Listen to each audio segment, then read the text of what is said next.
Thank you. So, I started planning my ideal birth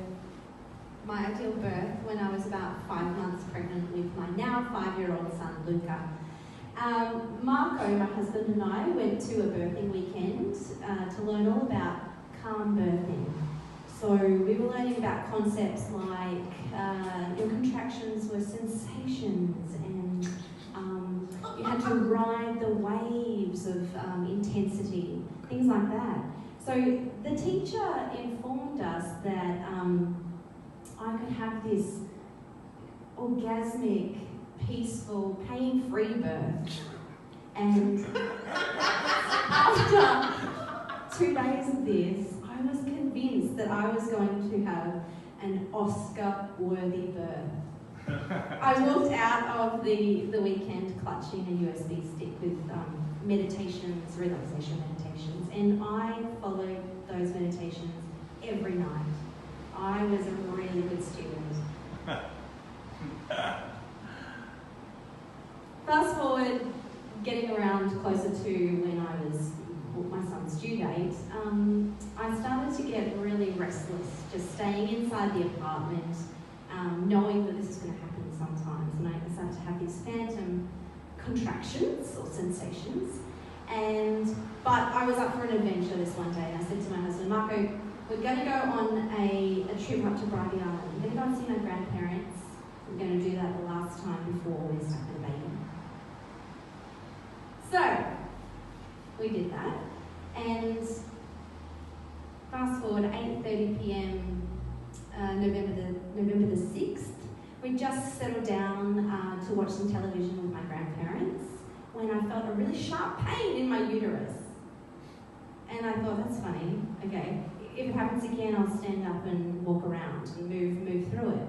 So it did happen again, and I got up and flicked off the doilies off my grandparents' floral couch and made my way into their kitchen, where a big gush of water came from my body and onto the kitchen floor. So, calmly and with control, I said to my grandpa, Bo, get the car ready. It's time, I'm in labour, let's go. And I raced to where my husband Marco was asleep, and I woke him up saying that, it's go time. So the next moment I scooped my grandma into our car, and she had Alzheimer's, so she was kind of like, what is going on? And I popped her in the back and popped my meditations on, and in the meantime I noticed that she was struggling, so I mothered her and got her into the seat. So we were following my grandpa on the way to the nearest hospital, which was Caboolture Hospital. Yeah, Caboolture Hospital.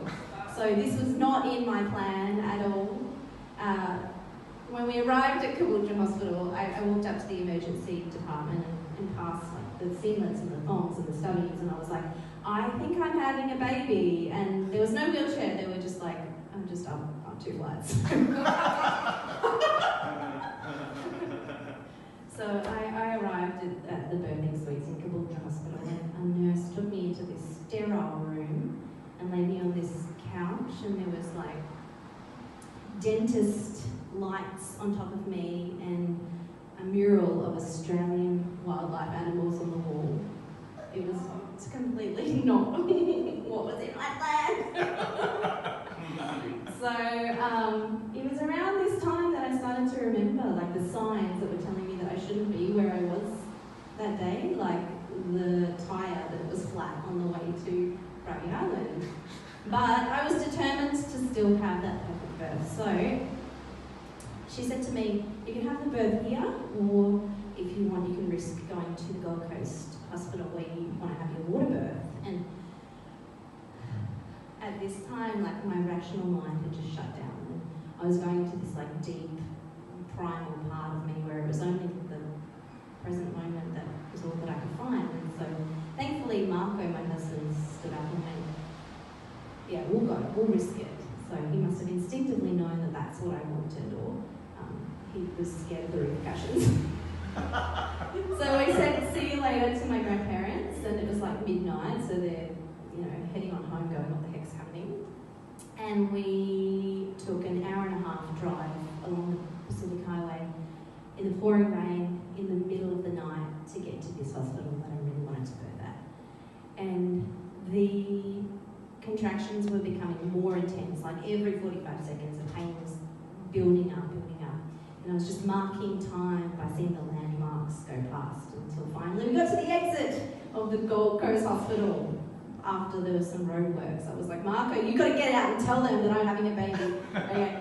So I didn't need to do that. But we got to the hospital, and by that time I was just exhausted and got into the waiting room and collapsed on the floor with exhaustion. So I finally got into one of the beautiful birthing rooms, and there was the birthing pool, the salt lamp, the lavender wafting underneath my nose, the massages and the showers, and I was able to labour there for 4 hours, which was really, really, really beautiful. And it was in that time that I started to realise, or I started to lose my identity, like what you were saying. I was not attached to any version of myself. I was just in this really deep primal space of connecting to all the women who had birthed before. I just felt like this huge warrior woman. And it was about 4:45 when I placed my son onto my chest. And I was really, really humbled at that stage, because I realised that no matter how much I tried to control this perfect birthing plan, there was something driving it that had its own time and its own feel. And I realised that you can hold tightly to the things that you want to see happen, the way that you want it to happen, or you can give it up to the universe and know that you've done your best. So I may not have had my Oscar-worthy birthing, but it was pretty close, and it was pretty lovely. Struggles